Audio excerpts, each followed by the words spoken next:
나아가서 다른 사람과의 관계도 원만해질 수 있고 하나님과 사람 앞에서 칭찬과 존귀를 받는 그러한 사람이 될 수가 있습니다.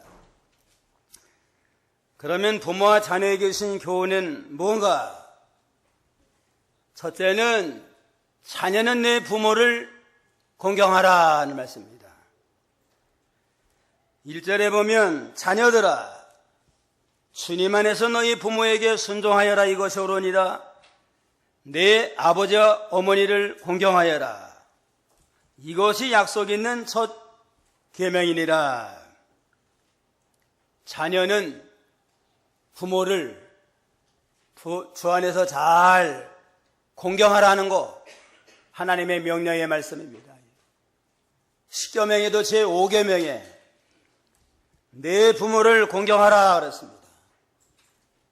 1계명부터 4계명은 하나님께 대한 계명이고 5계명부터 10계명은 인간에 대한 계명인데 인간 계명에 대한 제일 첫째가 내 부모를 공경하라 그랬습니다.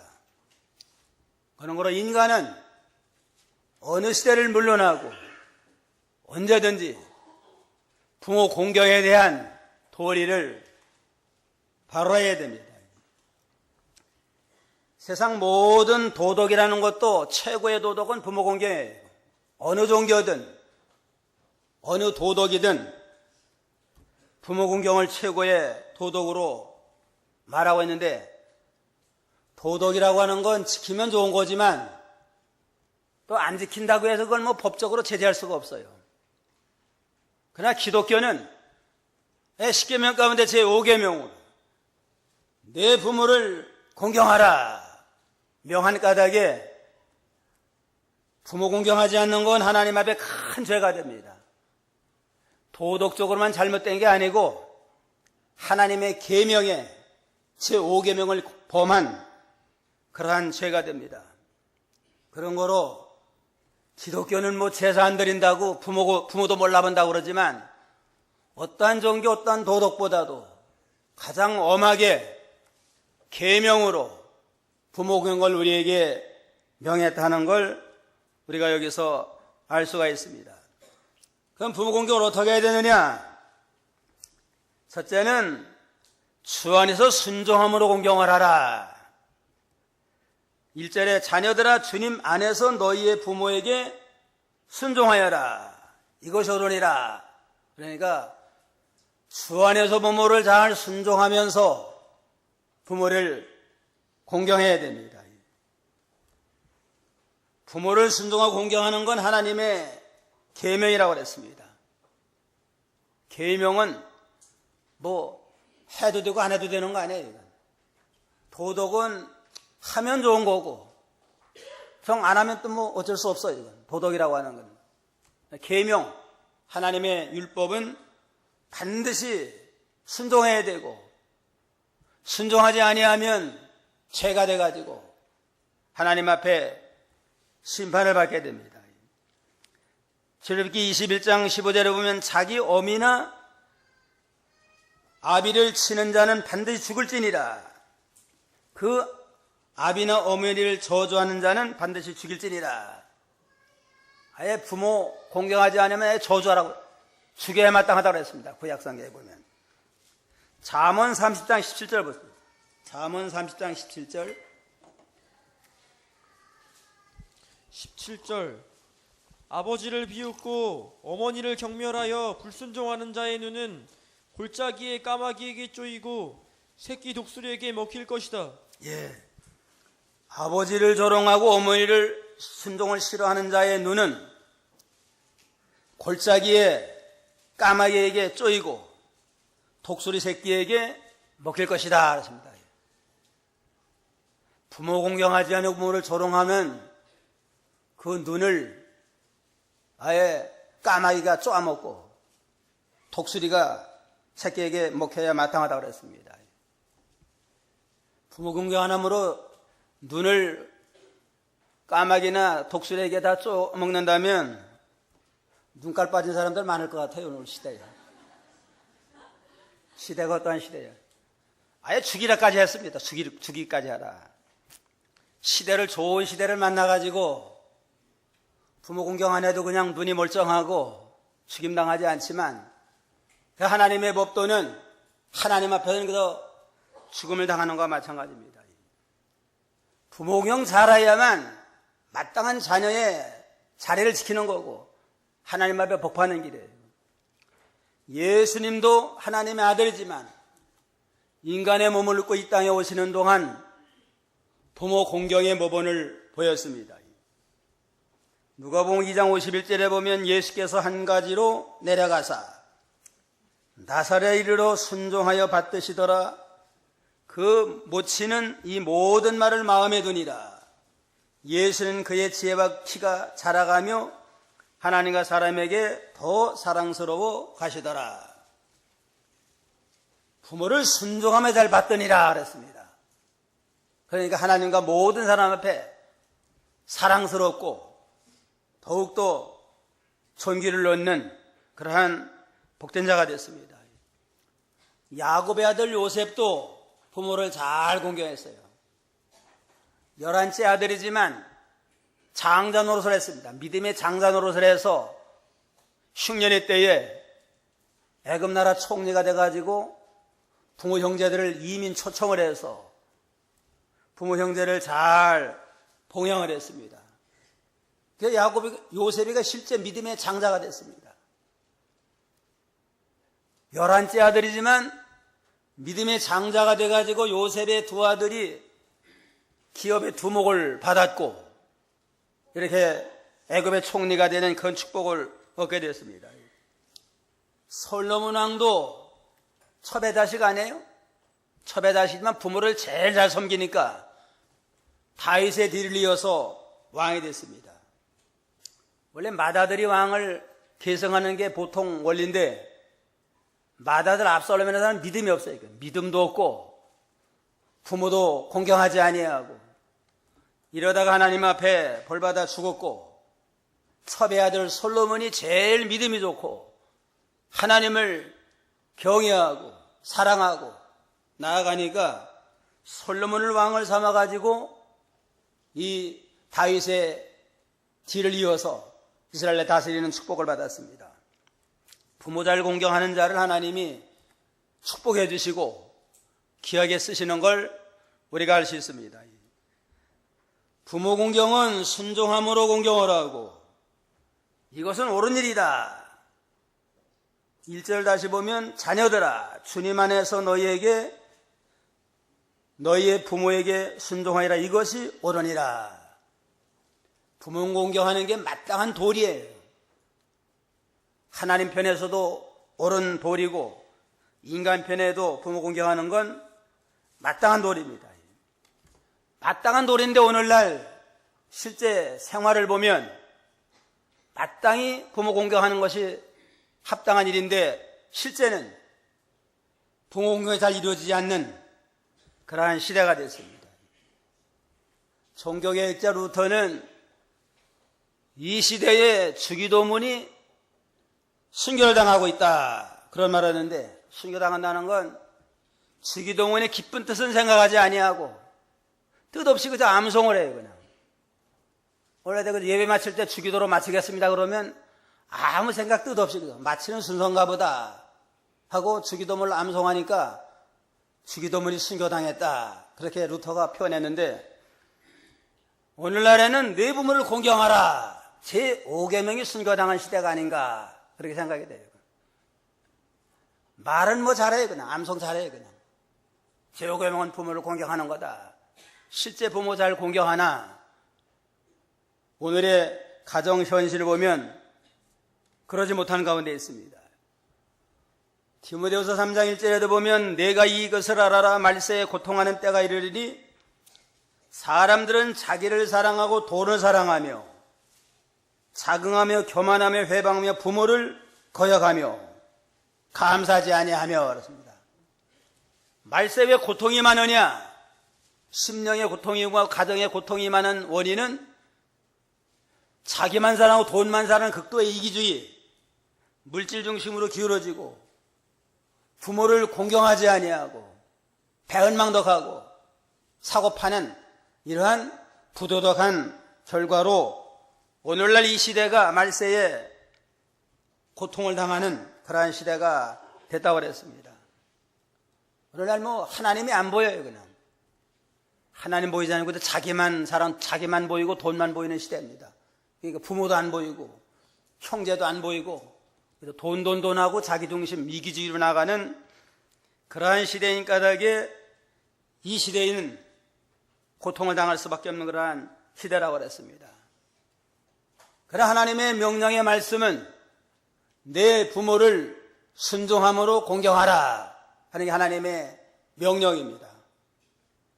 그런 걸 어찌하든지 시대 따라가지 말고 우리 하나님의 사람으로서 하나님의 원리를 쫓아서 성도 간에 부부 간에 서로 사랑하고 순종함으로 화목한 가정을 이루고 자녀로서 부모를 잘 공경함으로 가정 질서를 지켜나가는 그러한 복된 가정을 세워나가야 마땅합니다. 부모 공경은 마땅한 일인데 하나님도 부모 공경하면 축복까지 약속을 했어요. 축복이 없어도 당연히 자녀는 부모를 공경하는 게 마땅한 도리 아니에요? 그런데도 하나님은 내 부모를 공경하라. 그러면 장수에서 복을 주리라 하고 축복까지 약속했습니다. 원래 그냥 부모 공경 안 하니까 아마 부모 공경 잘하면 복까지 주니까 좀 부모 공경하라 그렇게 한 것 같아요. 2절에 내 아버지 어머니를 공경하여라. 이것이 약속 있는 첫 계명이니 내가 잘되고 땅에서 장수하게 하려는 것이다. 부모 공경 잘하면 자녀에 마땅한 도리할 뿐만 아니라 내가 잘되고 장수하는 축복도 경하여 주시마 약속을 했습니다.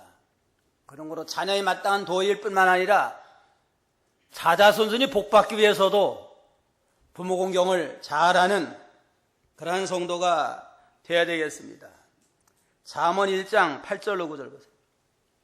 잠언 1장 8절로 9절. 8절 내 아들아 내 아버지의 훈계를 듣고 내 어머니의 법을 무시하지 마라. 그것들은 내 머리에 아름다운 화관이며 내 목의 목걸이이기 때문이다. 내 아들아 내 아비의 훈계를 들으며 내 어미의 법을 떠나지 말라. 이는 내 머리 아름다운 관이며 내 목의 금사슬이니라. 부모 공경 잘하면 아름다운 면류관을 얻고 목에는 금사슬을 차고 다니는 존귀하고 복된 자녀가 되게 하마 약속을 했습니다. 우리가 보이는 바 부모 공경 안 하면서 보이지 않는 하나님을 공경합니다. 하나님 아버지를 공경합니다 하는 건 가정되고 거짓된 겁니다. 보이는 부모부터 잘 공경하며 도리를 바로 할 때 보이지 않는 하나님도 잘 공경할 수 있는 그러한 믿음으로 나아갈 수가 있습니다. 자, 성경은 부모 잘 공경하는 자가 복받았어요. 수요일 날은 룻기서를 배우는데 룻이라고 하는 자부도 나오미의 가정에 결혼해가지고 남편 죽고 재산은 다 없어지고 아주 가난뱅이가 됐어요. 돈 없는 시어머니 하나 남았는데 시어머니를 믿음으로 잘 공경했습니다. 밀이삭을 주어서면서도 시어머니를 공경하면서 잘 섬긴 까닭에 하나님이 룻을 축복을 해가지고 후에는 보아스라고 하는 경건하고 믿음 좋은 자와 결혼해가지고 다윗 왕의 정조 할머니가 되는 큰 축복을 받아서 자자손손 이스라엘의 왕통을 이어나가는 가문의 참 조상이 되는 큰 축복을 받았습니다. 부모 공경 잘하는 건 마땅한 도리인데 겸하여 축복도 주시는 하나님이십니다. 또 디모데도 부모 공경 잘하고 아버지는 이방 사람이었지만 어머니의 경건한 신앙, 외할머니의 믿음을 본받고 계승함으로 아주 하나님 앞에 쓰임받고 그 스승 바울의 제자가 되고 후계자가 되고 아주 성경에 남는 훌륭한 믿음의 인물이 됐습니다. 미국의 필라델피아에 찰스 스틸웰이라고 하는 사람이 있었는데 가난한 집에서 태어났습니다. 어릴 때부터 가난한 집에 태어났는데 그러니까 어머니가 상점에서 물건을 배달했대요. 손님이 물건 사오면 그 무거운 거 배달하는 그 일을 한 모양이에요. 학교 갔다 오다가 그 어머니가 무거운 그냥 가죽 가방에다가 물건을 잔뜩 싣고 그 배달하는 광경을 보고 어머니가 참 힘드신 일을 하시는구나. 어떻게 하면 어머니를 좀 쉽게 편안하게 해드릴까 생각하다가 물건보다도 가방이 더 무거운 걸 발견했어요. 가죽 가방에다가 물건 실으니까 얼마나 무겁겠어요. 어떻게 하면 어머니를 좀 가볍게 해드릴까 생각을 하다가 질긴 종이로 물건 살 때 종에다 보통 넣어주는데 그걸 질긴 종이에다가 밑에다 좀 사각을 깔고 그렇게 하고 또 끈도 좀 종이로 단단하게 해서 종이 주머니를 만들어 가지고 실험을 해보니까 뜻밖의 아주 괜찮더래요. 그래가지고 어머니가 짐을 실어 나를 때 종이 가방에다가 실어 나르니까 주변 사람들이 아이고 좋은 건데 이거 특허 출원하면 어떠냐. 종이 상자 특히 출원을 해가지고 아주 그냥 엄청난 돈을 벌었다고 그럽니다. 부모를 어떻게 하면 좀 더 좀 편안하게 해드릴까? 그런 선한 마음을 가지고 나가가지고 종이 상자를 만들어가지고 큰 돈도 벌고 부모도 공경하는 그러한 결과를 초래했다고 합니다. 자, 순종함으로 부모를 공경하고 그 다음 부모를 즐겁게 함으로 공경해야 됩니다. 잠언 23장 25절 보세요. 25절 내 부모를 즐겁게 하고 너를 낳은 자를 기쁘게 하여라. 내 부모를 즐겁게 하고 너를 낳은 자를 기쁘게 하여라. 부모를 잘 공경하는데 하나님의 말씀은 순종함으로 공경할 뿐만 아니라 부모의 마음을 기쁘게 해줘야 돼요. 암만 부모 공경 잘한다고 해도 마음에 기쁨 주지 못하면 소용이 없어요. 마음을 기쁘게 하는데 먼저 영혼이 잘 되게 해드려야 됩니다. 영혼이 잘 되게 하려면 믿음 잘 지키도록 하셔야 돼요. 믿는 부모는 믿는 일 잘하도록 후원해드리고 교회 간다 그러면 우선적으로 후원해드리고 또 하나님 앞에 연보하고 싶다 그러면 연보도 좀 해드리도록 배려해드리고 하나님이 일하고 싶다 그러면 일할 수 있도록 길을 열어주는 거 부모의 영적 마음을 기쁘게 하는 일이고 안 믿는 부모는 전도해가지고 예수 믿고 구원받도록 해야 됩니다. 암만 육신적으로 봉양 잘했어도 세상에서는 참 편안하게 살았지만 예수 안 믿어가지고 세상 따라하면 지옥 가잖아요. 그러니까 어디가든지 육신적으로만 잘 봉양하지 말고 영적으로 편안하게 하기 위해서 믿는 부모는 믿는 일 더 잘하도록 배려해드리고 안 믿는 부모는 전도해가지고 예수 믿고 구원을 받고 구원의 소망을 가지고 사시도록 영적 효도를 잘하고 그런 다음에 외롭지 않도록 좀 나이가 되면 외롭기가 쉬워요. 그러니까 외롭지 아니하도록 마음을 써서 좀 대화도 하고 이렇게 할 필요가 있습니다. 부모의 나이가 들면 세 가지가 없어진대요. 힘이 없어지고 돈이 없어지고 형편 없어져요. 그냥. 나이가 들면 난다긴다 하는 사람들도 연세 들으면 별 수 없어요. 그냥 다 형편없이 되고 미남자다 하는 사람도 나이가 들면 거기서 거기 안 해요. 이게 돈 없고 힘이 없고 형편이 없어지니까 자녀들이 힘이 되어주고 좀 돈도 좀 용돈도 좀 넉넉히 드리고 이래서 외롭고 연약한 부모님을 잘 돌봐서 부족함이 없도록 해줄 걸 할 필요가 있습니다. 미국에서 이상한 신문 광고가 났대요. 나이든 어머니를 팝니다 하는 신문에 냈대요. 있는 어머니도 귀찮은데 다른 어머니 누가 살라고 그러겠어요? 아무도 없는데 어떤 젊은 부부가 왔더래요. 와가지고 띵똥하는데 집이 부잣집이더래요. 큰 집인데 띵똥하는데 노파가 나오는데 어떻게 왔나 그러니까 신문 보고 왔는데 우리는 다 고아 출신들입니다. 고아 출신들이라 어머니가 없어가지고 어머니 있는 사람들 늘 부러워했는데 어머니를 판다고 그러니까 우리가 참 이번 기회에 어머니를 모시고 잘 모시자. 그래가지고 어머니 사러 왔습니다. 그러니까 반갑게 들으라고 그러면서 내가 찾는 사람이 왔다. 이 사람이 돈 많은 사람이에요. 돈 많은 사람이 양 잘 구한다고 그러면 뭐 노루나도 올 텐데 어머니 모시려고 오는 게 아니고 돈 보고 올 거 아니에요?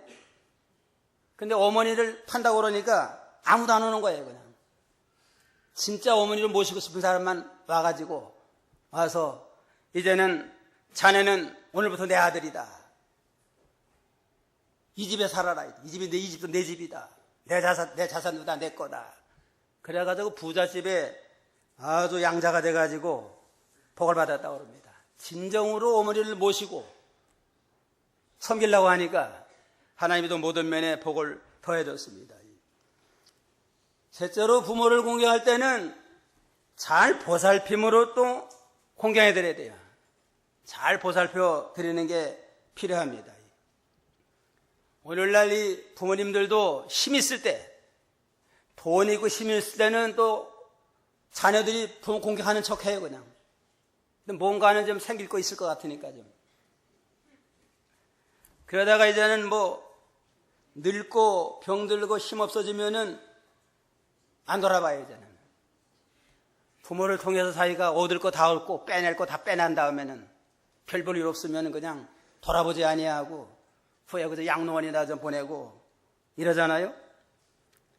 그러나 이건 우리가 이 부모님을 통해서 살게 되고 이만큼 됐잖아요. 그러니까 힘 없어지고 또 연약해졌을 때 어렸을 때 부모님이 우리를 어떻게 돌봤나 그걸 생각을 하고 우리가 어렸을 때 도움받은 걸 생각하고 또 부모님을 잘 모셔야 됩니다. 부모를 잘 모셔야 때 첫째는 용돈을 드려야 됩니다. 용돈. 늙으신 분도 늙은 대로 돈이 다 필요해요. 그러니까 부모님에게 용돈을 좀 부족함이 없도록 해드릴 필요가 있습니다. 내가 길러 가르친 자녀를 할지라도 자녀들에게 돈 달라 소리를 하기가 쉽지 않다고 그래요. 그러니까 한번 돈 달라고 얘기할 때는 부모님이 100번 생각하고 생각했다가 어쩔 수 없으니까 얘기한 거니까 꼭 좀 그 말을 귀담아 듣고 잘 배려해 드려야 돼요. 자녀가 여럿이 모여가지고 회의를 해가지고 금년에는 우리가 한 달에 얼마씩 드리자 다 정해가지고 정한 날짜에 정한 액수대로 이렇게 용돈을 드리는 게 필요합니다. 얼마 준다고 그러시면 하고 그날만 기다려요, 부모님들은.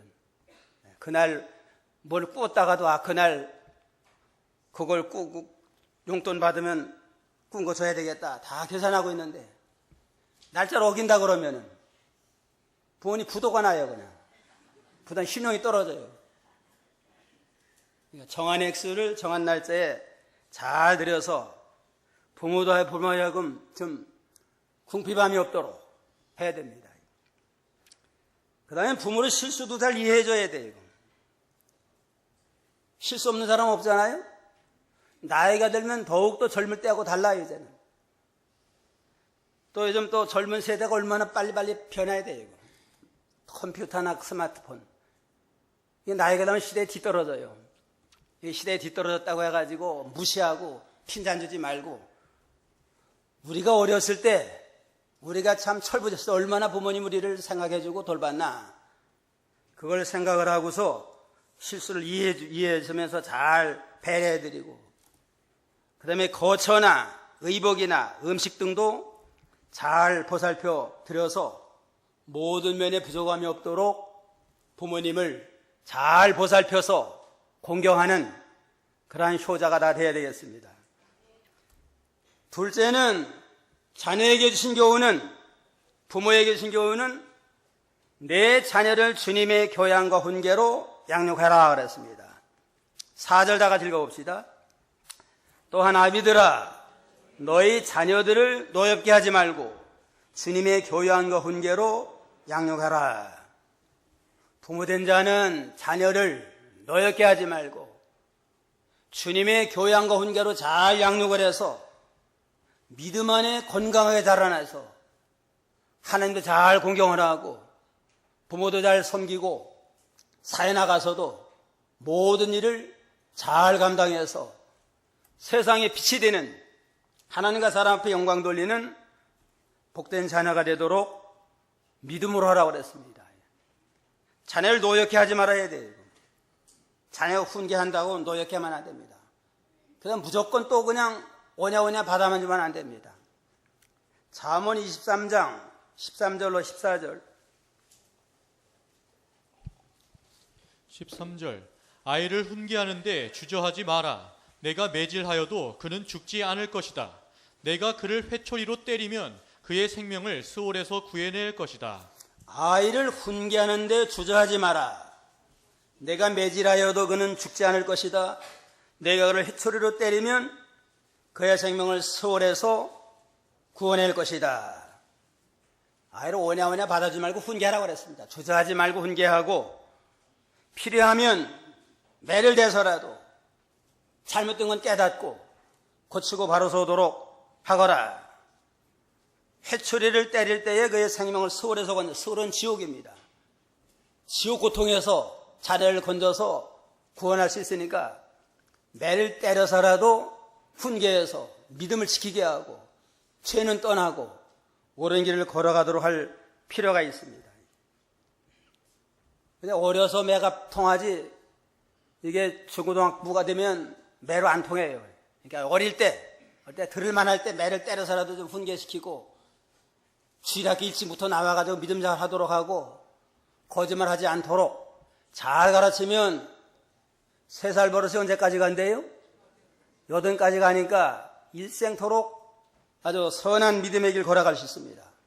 그냥 무조건 그냥 철들면 바로 하겠지 해가지고 오냐오냐 받아주면 그게 잘못된 것이 길들어가지고 커서도 말 안 들어요. 제고집대로 하려고 그러고 자기 해달라고 그러면 해들고. 그러니까 어린아이를 훈계하는 걸 주저하지 말아라. 매질해도 죽지 않을 것이다. 해초리를 때릴 때 그의 생명을 솔에서 건져낼 수 있을 것이다. 그러니까 아이들을 요즘 부모들은 너무 아이가 우상이 돼서 집마다 하나둘이니까 아이가 상전이고 아이가 우상이니까 식당 같은 데 그냥 뭐 제 안팎처럼 왔다 갔다 해도 내버려둬요. 그냥 그거 뭐 예단하니까 왜 남의 아이 기죽이려고 그러냐고 그러면서 또 핀잔한대요. 그렇게 자라나가지고 사람 노릇 다 갔어요. 어디서나 그냥 제 맘대로 하려고 그러는. 어릴 때는 말 들을 만할 땐 매를 때리고 훈계해서라도 바로 세워주면 장성에서도 좋은 사람 됩니다. 그러나 이제 큰 다음에는 매로 안 돼. 이제 잘 말로 이해시켜가지고 잘못을 깨닫고 고치고 바로 서도록 이렇게 할 필요가 있습니다. 그러면 주의 교양과 훈계로 양육하라. 주의 교양은 하나님의 말씀을 가르칩니다. 하나님의 말씀과 신앙 중심으로 교육을 하고, 훈계는 부족한 점을 교정하고 깨우쳐서 가르쳐주는 거, 그게 필요합니다. 내촌감상이라고 하는 사람은 가정에 필요한 것은 재산이 아니다. 세상적인 실학도 아니고 가장 필요한 건 작은 재단이다. 매일 가정의 재단 위에 기도의 제물이 드려짐으로 걸어가고 즐거운 가정이 될 수가 있다. 재산 많은 게 행복한 가정이 아니고 세상에 부귀영화를 누리는 게 행복한 가정이 아니고 작은 재단이다. 가정은 작은 교회인 줄 알고 항상 하나님을 경외하고 예수님을 머리로 삼고 온 가족이 하나님을 경외하면서 말씀 안에서 믿음으로 가정을 세워나갈 때 거기에 하나님의 위로와 축복이 있다고 그랬습니다. 마땅히 할 길 아이에게 가르쳐라. 그러면 늙어도 떠나지 아니하리라 그랬습니다. 마땅히 할 건 아이에게 가르쳐서 어려서부터 믿음으로 살게 할 필요가 있습니다. 그 다음에 자녀를 위해서 늘 기도해주고, 부모는 기도가 제일 큰 재산이에요. 재산 물려주는 것보다 아이를 위해서 기도해주고 믿음을 물려주는 게 그 자녀가 믿음으로 바로 살아서 하나님 앞에 복받는 그러한 참 비결이 됩니다. 그 다음에 부모가 본이 돼야 돼요. 말로만 뭐 이래라 저래라 하면 어릴 땐 그게 효과를 봐요. 어릴 때는 뭐 부모의 억압에 의해서, 권위에 의해서 말 듣다가 조금 판단이 생기면 말 안 들어야 되는. 자기는 술, 담배 먹으면서 아이들에게 술, 담배 먹지 마라 그러면은 어려서는 그러면 되나, 안 되나 보다 하지만 큰 다음에는 아니, 왜 아빠는 술, 담배 하시면서 우리 못하게 합니까? 할 말이 없잖아요? 또 주일날 오전만 나오지 오후도 나와라. 그럴 때 부모님이 오후까지 잘 하면서 나오면은 순종해서 참 그런가 보다 하는데 자기는 오전만 나오면서 아이들에게 너 왜 오후에 안 가냐고 그냥 야단치면 왜 부모님은 오후에 안 가면서 우리만 하라고 그럽니까? 할 말이 없잖아요? 이게 부모가 본을 보이라고 그랬습니다.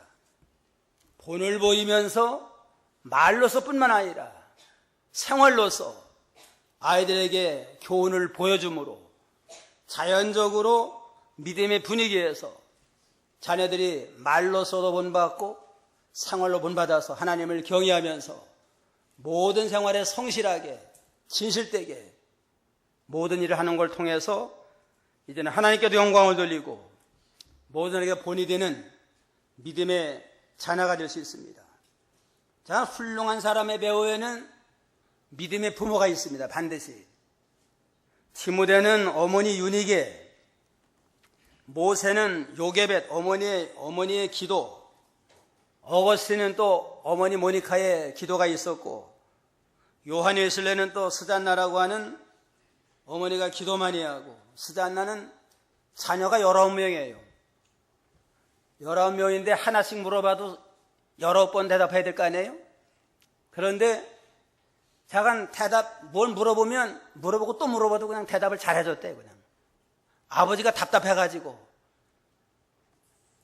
계속 물어보는 거 어머니가 대답해 주니까, 멍청해서 못 알아듣는 걸 왜 자꾸 얘기해 주려고 그러니까. 내가 19번 대답했는데, 20번째 대답을 안 해주면, 20번째까지 가르쳐서 깨닫게 되면, 11번까지 한 거 소용없지 않느냐. 끝까지 해줘야만 효과 있습니다 해가지고 그 자녀들이 훌륭한 자녀들이 됐습니다. 요한 웨슬레는 감리교를 창시한 아주 훌륭한 사람이 됐고, 찰스 웨슬레는 성경을 많이 작사 작곡을 한 훌륭한 찬송가 작가가 됐습니다. 부모가 덕을 세우고 본을 보여서 좋은 신앙을 물려줌으로 하나님 앞에도 복받고 세상에서도 빛을 발하는 존귀한 자가 될 수 있습니다. 오늘 부모와 자녀에게 주신 교훈, 부모에게 주신 교훈은 뭐라고 그랬어요? 자녀에게 주신 교훈은 내 부모를 공경하라.